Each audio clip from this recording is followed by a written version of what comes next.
Apple is set to report its first quarter earnings after the bell today. This is going to be an important report for Wall Street's most valuable company, as Apple's fiscal first quarter covers the holiday shopping season, and it's also Apple's biggest quarter in terms of revenue. Investors are going to be watching for any comments or any operations in China, given the outbreak of the coronavirus. Also, they'll be looking for Apple's expected 5G iPhone, its higher margin services segment, and demand for wearables like AirPods. Joining us right now to talk more about it is Dan Morgan. He is Senior Vice President and Portfolio Manager at Synovus Trust. And Jeriel Ong, who is Research Analyst at Deutsche Bank. Guys, welcome to both of you. Dan, let's start off and just talk a little bit broadly on this. You think that there is still room for some of these FANG stocks to run, even though they've kind of all run up to this point. What is it that you like about Apple here?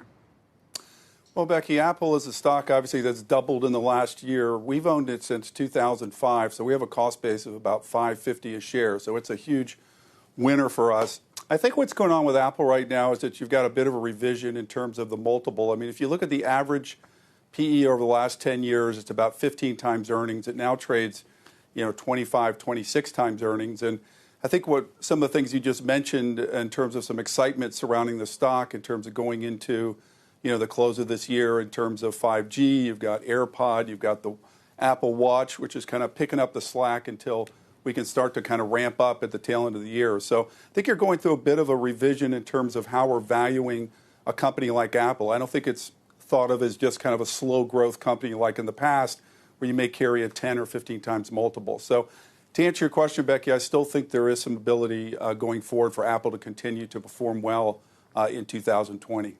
Jeriel, you just raised your numbers in terms of both earnings per share and revenue numbers for Apple, but you still have a hold on the stock. So obviously you see things a little differently than Dan. Yeah, I think ultimately we think the fundamentals do have slight upside versus 3 months ago, and that's why we're raising numbers. But I think we caution investors, I guess, into the print just because the stock, to Dan's point, has seen a pretty substantial valuation increase, and most of that price earnings expansion that he cited has actually happened in the last 3 months. And so ultimately we see fundamental some upside in this for the stock. But with the sharp valuation increase in the last 3 months, we think there's some caution that investors should take. Dan, let's talk a little bit about why you think this sort of revaluing of the company is taking place. You think this is based on Apple kind of pushing its services out to all of these people who live in the Apple ecosystem? Well, you're right, Becky. I mean, services is a big part of it. You've talked before about how services are a greater ability to grow margins. I mean, your gross margin is about 38% on the aggregate company, and your service margins are much higher than margins than ever on the rest of the business. So, the idea as the model changes going forward with potentially less reliance on iPhone and so forth and more reliance on services and wearables, that can kind of pick up and allow the company to be thought of as different and being able to grow going forward, opposed to just being completely reliant on iPhone unit volume, right? I think we're looking for 66 million, a little over 51 billion in revenues on this quarter.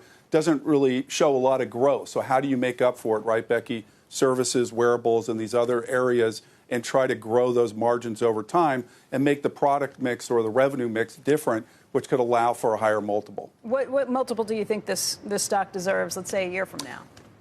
Well, I'm comfortable, Becky, where it is right now at around 25 times earnings. I think that's pretty reasonable. You're looking at a company that's probably growing revenues at about 5% with about 10 to 11% earnings per share growth. So I don't think that's too off the charts. I mean, you mentioned earlier the FANG stocks before. You've got Amazon trading, and I don't have my Quotron in front of me, but 60 times earnings maybe, Netflix around 50, 60 times earnings. So it's not excessive when you look at compared to, let's say, a Microsoft or let's say a Google, who's also in that kind of same multiple family. Jeriel, what's wrong with Dan's argument? I mean, ultimately, when you look at 5% growers in technology, very few of them trade at a multiple in the mid-20s. I mean, I think, for example, the Google example I just cited, if you look at consensus revenue estimates for a company of, like that, they're really almost 10 points above Google's revenue growth estimates at this point in time. So Apple really has to have fundamental growth upside, both in revenue and EPS, in terms of being factored into street expectations for it to justify its present multiple.